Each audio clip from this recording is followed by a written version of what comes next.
అందులో ఒక మొక్కని రూట్స్ లేకుండా కట్ చేసుకుందాం. ఒక మొక్కకు మాత్రం రూట్స్ ఉండేలాగా ఉంచుదాం.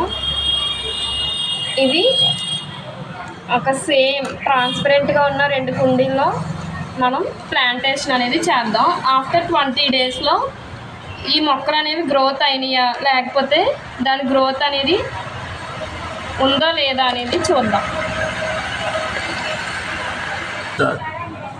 ఇప్పుడు ఈ ప్లాంటేషన్ చేసి ఆఫ్టర్ 20 డేస్ తర్వాత ఈ రూట్ సిస్టమ్ అనేది లేకపోతే మొక్క ఎలా ఉంటుంది, రూట్ ఉండడం వల్ల ఎలా ఉంటుంది అనేది అబ్జర్వ్ చేద్దాం. సరే, మనం మొక్క వేసిన ఒక 20 రోజుల తర్వాత చూసినట్లయితే రూట్ ఉన్న మొక్క చూడండి బాగా గ్రోత్ అయ్యి మనకి రూట్ సిస్టమ్ కూడా చాలా వరకు బాగా వచ్చింది. కానీ రూట్ లేని మొక్క ఏదైతే ఉందో అది ఏమైపోయింది, మొత్తం వల్లిపోయి